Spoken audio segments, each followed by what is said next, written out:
It's 6:30. Good morning, I'm Ian Crouch with Hunter News.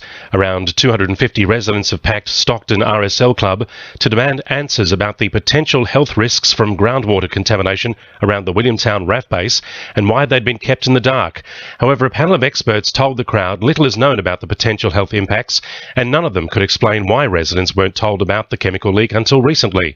Environment Minister Mark Speakman has ordered 2 reviews of the Environment Protection Authority after the regulator failed for more than 2 years to inform the public about the toxic leak.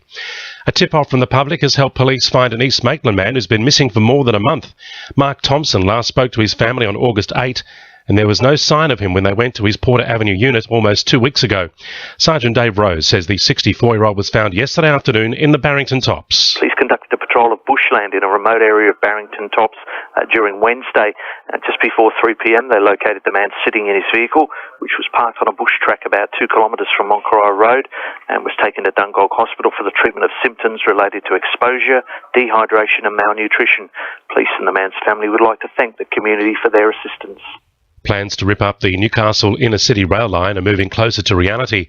A bill calling for truncation plans to go ahead has passed in the lower house of State Parliament overnight, with the upper house now set to vote on whether the plan should be approved.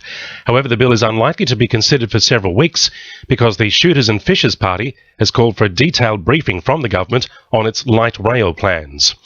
Indigenous Business Australia is setting out to close the gap in business ownership and help Indigenous Australians create viable enterprises with a series of workshops being held in Newcastle. The workshops will allow participants the opportunity to work alongside business professionals to help them realise their ownership goals.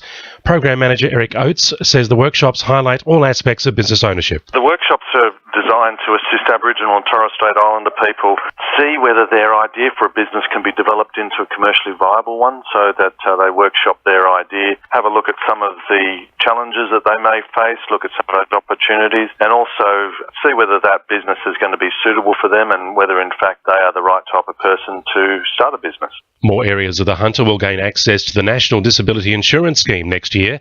A deal has been signed between the state and federal government, meaning the NDIS rollout will continue in Cessnock, Maitland, Singleton, Muswellbrook and the rest of the Upper Hunter from 2016. Newcastle, Maitland and Lake Macquarie have had access to the program after coming on board as a trial site 2 years ago. After extensive delays, the NBN network is finally set to be switched on at Belmont. The network was first promised to go live on July 1st. However, complications saw this date pushed back until September 21. Shortland MP Jill Hall says the network will reach a significant number of residents. About 2,200 homes in Belmont, which will be switched onto the NBN network on the 21st of September. Sport, thanks to our sponsor, Warners Bay Sports Club. An 18-year-old Swansea soccer player has been banned from playing for 10 years after a violent altercation with a referee during a grand final match. The Herald reports that Zachary Fleming was found guilty of headbutting a referee in the under-18 C-grade final between Swansea and Bulwarra Lawn. The game was abandoned immediately after the incident, with Bulwarra Lawn declared winners at 3-1. Broadmeadow horse trainer Chris Lees believes Oriental Lady has what it takes to win the Newcastle Cup on Friday. Lees will stand alongside fellow Newcastle trainers Paul Perry and Paul Grant as they attempt to bring the Cup home to the Hunter for the first time in 54 years. The Cup will be contested in Race 7 on Friday as part of the Newcastle Jockey Club's Spring Racing Carnival. And in rugby, Wanderers prop Colin Hovell is looking to secure a second straight premiership when his side take on Hamilton at number 2 Sports Ground on Saturday. That's Sport, I'm Emily Crowe. To NURFM News Time 26 to 7.